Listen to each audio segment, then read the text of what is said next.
Saudi Arabia ലോകത്ത് തന്നെ ഏറ്റവും വേഗത്തിൽ വളരുന്ന രാജ്യങ്ങളിലൊന്നാണ്.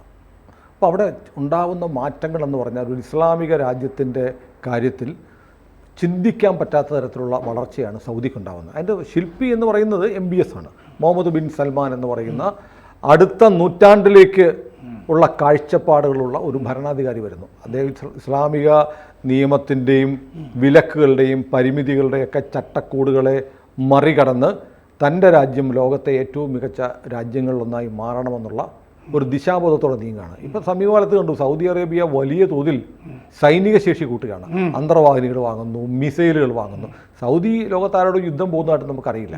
സൗദിയുടെ ശത്രു എന്ന് പറഞ്ഞാൽ അമേരിക്കയോ ഇസ്രായേലോ ഇന്ത്യയോ ഒന്നുമല്ല, പറഞ്ഞു വന്നാൽ ഇറാൻ മാത്രമാണ്. അപ്പോൾ എന്തായാലും വലിയ തോതിലുള്ള മാറ്റം സൗദിയിൽ നടക്കുന്നു. അതിനിടയ്ക്ക് കേട്ടത് കുറേ കാലമായിട്ടറിയാം, സൗദി മരുഭൂമിയിൽ ലോകത്തിലെ ഏറ്റവും വലിയ, ലോകത്തിലെ ഏറ്റവും ആധുനികമായ ഒരു നഗരം പണിതുയർത്തിക്കൊണ്ടിരിക്കുകയാണ് MBS. ആ നഗരത്തിൻ്റെ ഒരുപാട് വാർത്തകളൊന്നും വന്നിട്ടില്ല. ഇപ്പോൾ കഴിഞ്ഞ ദിവസം നമ്മൾ വാർത്തയിൽ ശ്രദ്ധിച്ച് സൗദി അറേബ്യയെക്കുറിച്ച് പറഞ്ഞപ്പോൾ ശ്രദ്ധിക്കപ്പെട്ടത് ഇറ്റലിയുടെ പ്രധാനമന്ത്രി നമ്മുടെ മെലോണി അവിടെ എത്തി. അവരെത്തിയപ്പോൾ ഈ പരമ്പരാഗത വേഷത്തിലാണ് സൗദി ഭരണാധികാരികൾ സ്വീകരിച്ചത്. പക്ഷേ മെലോണി വന്നത്, പണ്ടൊക്കെ ഏത് വനിതകൾ ഏത് രാജ്യത്തിൽ നിന്ന് ഏത് മതത്തിൽപ്പെട്ട ആളുകൾ വന്നാലും സൗദിയിൽ തലമറച്ച് മാത്രം പോണായിരുന്നു.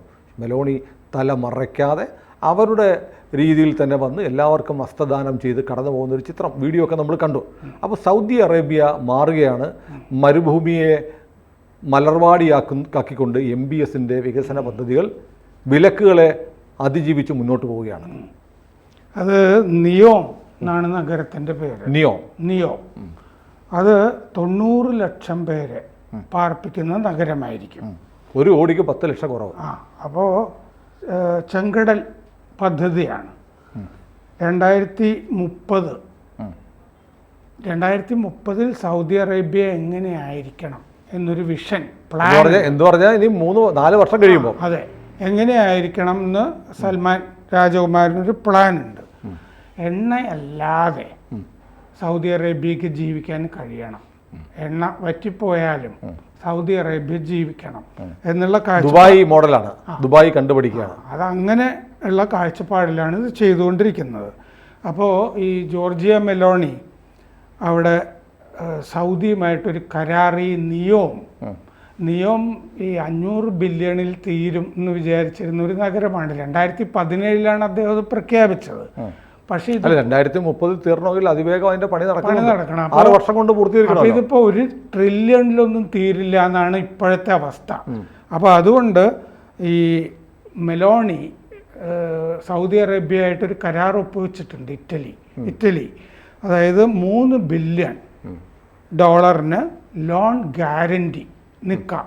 വായ്പ എടുക്കുമ്പോൾ ഗ്യാരണ്ടി നിൽക്കുന്നത് ഇറ്റലിയാണ്. ഇറ്റലി. അപ്പോൾ അങ്ങനെ ഒരു കരാറിൽ ഒപ്പുവെച്ചിട്ടുണ്ട്. അപ്പോൾ ഇത് 2017 പ്രഖ്യാപിച്ച ശേഷം ഈ നിയോമിൻ്റെ അകത്ത് ഇത് സൗദി പബ്ലിക് ഇൻവെസ്റ്റ്മെൻറ്റ് ഫണ്ട്, ആ ഫണ്ടിൽ നിന്നുള്ള തുക കൊണ്ട് പണിയാൻ കഴിയുമെന്നാണ് ധരിച്ചുകൊണ്ടിരുന്നത്. അത് അങ്ങനെ അല്ലാത്തത് കൊണ്ടാണ് ഇപ്പോൾ ഇറ്റലി കരാറിൽ നിൽക്കേണ്ടിയൊക്കെ വരുന്നത്. ഇതിൻ്റെ അകത്ത് നഗരങ്ങൾ, റിസോർട്ടുകൾ, വില്ലകൾ ആളുകൾക്ക് താമസിക്കാനുള്ളത്. പിന്നെ തെക്ക് ചെങ്കടലിൽ നിന്ന് പടിഞ്ഞാറ് അഖബ വരെ ഉള്ള മേഖലയിലാണ് ഇത് പണിയുന്നത്. 10 പദ്ധതികളുണ്ട് ഇതിൻ്റെ അകത്ത്. അതിൽ 4 പ്രഖ്യാപിച്ചിട്ടുണ്ട്. ആദ്യത്തേതിൻ്റെ പേര് ദ ലൈൻ, പിന്നെ ഓക്സഗൺ, പിന്നെ ട്രൊജീന, സിന്ധല, ഇങ്ങനെ 4. ഒന്നാമത് ഈ പദ്ധതിയെപ്പറ്റി, നിയോമിനെ പറ്റിയിട്ടുള്ള വിവരങ്ങളൊക്കെ വലിയ കോൺഫിഡൻഷ്യലായിട്ട് വച്ചിരിക്കുന്നതാണ്. കുറേ ഈ പുറത്തേക്ക് വരുന്നതാണ്. അപ്പോൾ 10 പദ്ധതികളിൽ 4 പേര് പ്രഖ്യാപിച്ചതിൻ്റെയാണ് ഈ 4 പറഞ്ഞത്. ഇതിൽ ഈ ലൈൻ എന്ന് പറയുന്നത് 170 കിലോമീറ്റർ ലീനിയർ സിറ്റി ആണ്. 90 ലക്ഷം പേര് പാർക്കുന്നത് ആ സിറ്റിയിലാണ്. 2 അമ്പരച്ചുംബി ഗോപുരങ്ങൾ ഉണ്ടാവും ആ നഗരത്തിൽ. രണ്ടും തമ്മിൽ 200 മീറ്റർ അകലം ഉണ്ടാവും. കണ്ണാടികൾ കൊണ്ടാണ് നിർമ്മിക്കുന്നത് ഈ ട്വിൻ ടവർ നിർമ്മിക്കുന്നത്. ഈ ഓക്സഗൺ എന്ന് പറയുന്നത് ഓക്ടഗൺ ആണ് അതിൻ്റെ സ്ട്രക്ചർ, അങ്ങനെയായിരിക്കും. പിന്നെ അത് ചെങ്കടലിൻ്റെ ഉള്ളിൽ തന്നെ ഒരു നഗരമായിട്ടാണ് ഉദ്ദേശിക്കുന്നത്. ചെങ്കടലിൻ്റെ അകത്തെ ഒരു ഫ്ലോട്ടിംഗ് സിറ്റി ആയിട്ടാണ് ഒഴുകുന്ന നഗരം. അതായത് ഈ ലോകത്ത് ഇതുവരെ ആരും ഭാവന ചെയ്യാത്ത തരത്തിലാണ് ഈ നിയോം എന്ന് പറഞ്ഞ നഗരത്തിൻ്റെ ഭാവന കിടക്കുന്നത്. ഒരു സ്വപ്ന ലോകം അല്ലേ? ഫ്ലോട്ടിംഗ് സിറ്റിയാണത്. ഈ ട്രൊജീന എന്ന് പറയുന്നത് സ്കൈ മറ്റേ ചെയ്യാവുന്ന ആ സ്പോർട്ട് ഉണ്ടല്ലോ, അതൊക്കെ ചെയ്യാവുന്ന വിധത്തിലാണ് ചെയ്യുന്നത്. അത് സഹവത്ത് എന്ന് പറഞ്ഞ മലയിലാണ് ഈ ട്രൊജീന എന്ന് പറഞ്ഞ നഗരം ഉണ്ടാവുന്നത്. സിന്ധുല എന്ന് പറയുന്നത് 8,40,000 ചതുരശ്ര മീറ്റർ ഒരു ദ്വീപിലെ റിസോർട്ടാണത്. റിസോർട്ട് മാത്രം എന്ന് പറഞ്ഞു കഴിഞ്ഞാൽ ആളുകൾ താമസിക്കുക മാത്രമല്ല, പുറത്തു നിന്നുള്ള ആളുകൾ പോയി താമസിക്കുകയും ചെയ്യുന്ന വിധത്തിൽ റിസോർട്ടുകളൊക്കെ സഹിതമാണ് ഇത് ചെയ്തുകൊണ്ടിരിക്കുന്നത്. ഗ്രീക്ക് നിന്നാണ് നിയോ വരുന്നത്, പുതിയത് എന്നൊക്കെയുള്ള അർത്ഥത്തിലാണല്ലോ വരുന്നത്. അപ്പോൾ അറബി വാക്കല്ല, അതെ, നിയോ. പിന്നെ അതിലെ രണ്ടാമത്തെ ഭാഗം നിയോം എന്ന് പറയുന്ന ഭാഗത്ത് ഭാവി എന്നുള്ളതിൻ്റെ അറബി വാക്കാണ് അതിൽ വരുന്നത്. അപ്പോൾ ഗ്രീക്കും അറബിയും ചേർത്തിട്ടാണ് ചെയ്തുകൊണ്ടിരിക്കുന്നത്. ഇതിൻ്റെ അകത്ത് എപ്പിക്കോൺ എന്ന് പറയുന്ന ഒരു നഗരവും ഉണ്ട്. അത് ഒരു എൻജിനീയറിംഗ് മാർവൽ ആയിരിക്കും എന്നാണ് പറയുന്നത്. ലക്ഷറി ഹോട്ടലുകൾ, അപ്പാർട്ട്മെൻറ്റ്സ്, റിസോർട്ടുകളൊക്കെ അവിടെ കാണും. ഒരു ടൂറിസ്റ്റ് സാങ്ച്വറി എന്നാണ് പറയുന്നത്. അതിന് വടക്കേ അറ്റത്ത് കടൽ തീരമാണ് അതിൻ്റെ അകത്താണ് ഈ 2 ടവർ വരുന്നത്. ഒരു ടവറിന് 225 മീറ്റർ ഉയരം, മറ്റേ ടവറിന് 275 മീറ്റർ ഉയരം, 41 നിലകൾ. ആ 41 നിലയിലും ലക്ഷറി ഹോട്ടലുകളാണ്. 14 സ്വീറ്റുകൾ, റൂംസ് ഉണ്ടാവും അതിൻ്റെ അകത്ത്, അപ്പാർട്ട്മെൻറ്റ്സ് ഉണ്ടാവും. സന്ദർശകർക്കൊക്കെ വന്ന് താമസിക്കാവുന്ന വിധത്തിൽ ഒരു ദിവസമോ 2 ദിവസമോ ഒരാഴ്ചയോ ഒക്കെ ആയിട്ട്. ആ ടവറുകൾക്കടുത്ത് റിസോർട്ട് ഉണ്ടാവും. അതിൽ 120 മുറി ഉണ്ടാവും റിസോർട്ടിൻ്റെ അകത്ത്. ഈ 45 ബീച്ച് ഫേസിങ് വില്ലകൾ ഉണ്ടാവും. Spa, water sports, gym, library, work spaces, swimming pools ഒക്കെ ഉണ്ടാവും. ആ മലയുടെ അടുത്തൊരു നഗരത്തിൻ്റെ കാര്യം റിസോർട്ടൊക്കെ പറഞ്ഞില്ലേ, അത് ഈ മലയിൽ നിന്ന് ഈ ഭിത്തിയിൽ കൂടി പിടിച്ച് ഇറങ്ങാവുന്ന വിധത്തിലൊക്കെയാണ് പ്ലാൻ ചെയ്തത്. ഈ ട്രക്കിംഗ് ഒക്കെ പോലെ ഭിത്തികളിൽ കൂടി പിടിച്ച് ഇറങ്ങാവുന്ന വിധത്തിലാണ് ഈ റിസോർട്ടിലേക്ക്.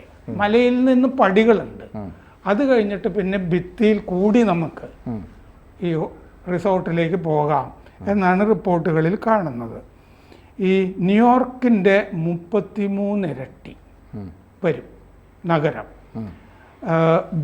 ന്യൂയോർക്കിൻ്റെ 33 ഇരട്ടി വരും. ബെൽജിയത്തിൻ്റെ വലിപ്പമുള്ള മരുഭൂമിയെ സ്മാർട്ട് സിറ്റി ആക്കുന്ന പദ്ധതിയാണിത്. ഒരു മരുഭൂമി മൊത്തം എടുത്തിട്ട് ഒരു സ്മാർട്ട് സിറ്റി, ഹൈടെക് സിറ്റി ആക്കുന്ന പരിപാടിയാണ് ഇത്. 500 ബില്യൺ, അതായത് 43,34,867 കോടി രൂപയാണ് ഉദ്ദേശിച്ചിരുന്നത്. 43 ലക്ഷം കോടി രൂപ ആണ് ഉദ്ദേശിച്ചിരുന്നത്.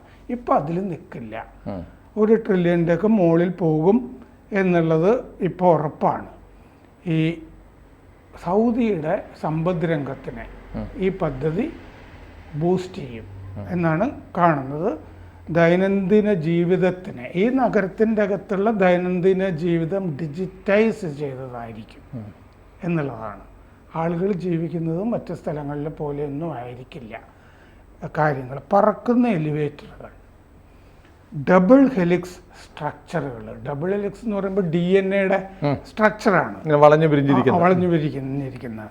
പിന്നെ ഫാൽക്കൻ്റെ വിരിഞ്ഞ ചിറകുകൾ പോലെ ഉള്ള സ്ട്രക്ചേഴ്സ് ഉണ്ടാവും. വിരിഞ്ഞ പൂവ് പോലെ ഉള്ള കെട്ടിടങ്ങൾ അതിൻ്റെ അകത്തുണ്ടാവും. 106 മൈലാണ് മൊത്തം വരുന്നത്. അതിൻ്റെ അകത്ത് പാതകളില്ല, കാറുകളില്ല, മാലിന്യമില്ല. അങ്ങനെയാണ് ചെയ്തിരിക്കുന്നത്. ഒരു നാഗരിക വിപ്ലവം എന്നാണ് ഇതിനെപ്പറ്റി MBS പറഞ്ഞത്. അത് മനസ്സിലായിട്ടില്ല. പാതകളില്ല, കാറുകളില്ല എന്ന് പറഞ്ഞാൽ അതെ, അതാണ് ഈ പറക്കുന്ന ലിക്വേറ്ററുകൾ എന്നൊക്കെ പറയുന്ന അതുകൊണ്ടാണ്.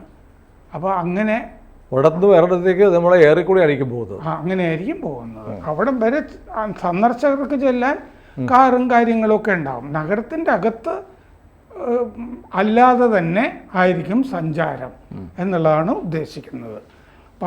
ലോകത്തിൻ്റെ പല ഭാഗത്തു നിന്നും ഉള്ള 10 ലക്ഷം പേരെ അവിടെ പാർപ്പിക്കുന്നുണ്ടാവും. 10 കൊട്ടാരങ്ങളുണ്ടാവും. ഓരോന്നും ഫുട്ബോൾ മൈതാനത്തിനേക്കാൾ വലുതായിരിക്കും. ഓരോ വീടിനും 400 മില്യൺ ചെലവ് വരും. അതായത് 3467 കോടി രൂപ ഓരോ കൊട്ടാരത്തിനും. ഇനി ഇതിൻ്റെ അകത്ത് ഈ ദ ലൈൻ എന്ന് പറഞ്ഞിട്ടൊരു പദ്ധതി പറഞ്ഞല്ലോ. ആ ദ ലൈനിലായിരിക്കും 2034 ഫുട്ബോൾ ലോകകപ്പ് നടക്കുക. അതും പ്ലാൻ ചെയ്തു 2034. ഈ ട്രൊജീനയിലായിരിക്കും 2029 ഏഷ്യൻ ഗെയിംസ് നടക്കുന്നത്. അപ്പോൾ എല്ലാം പ്ലാൻഡാണ്. അല്ല, എനിക്ക് ഏറ്റവും ശ്രദ്ധേയമായി തോന്നിയത്, കാരണം ഇനി ഫോസിൽ ഇന്ധനം, അതായത് ക്രൂഡ് ഓയിൽ, പെട്രോളിയം ഇല്ലാതായാലും സൗദിക്ക് നിലനിൽക്കണം.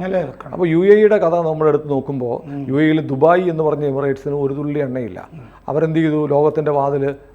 ലോകത്തിന് മുന്നിലേക്ക് വാതിലുകൾ പരക്കെ തുറന്നിട്ട് ലോകത്തെ മുഴുവൻ ഇങ്ങ് സ്വീകരിച്ചു.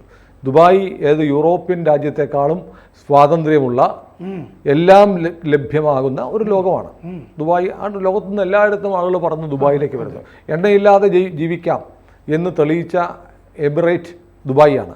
ദുബായ് ആയിരിക്കുമല്ലോ MBSന്റെ മാതൃക.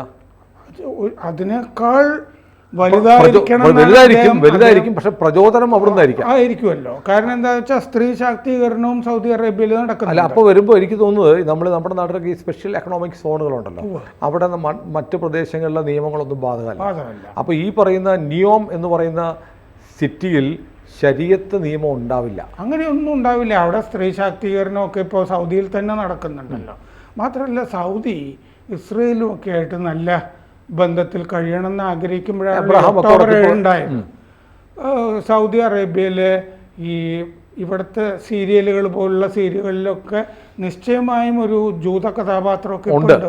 നല്ലവനായ ജൂത കഥാപാത്രം, ആയകളായിട്ടുമൊക്കെ വരുന്നവരും ഒക്കെ ഉണ്ട് അതിൻ്റെ അകത്ത്.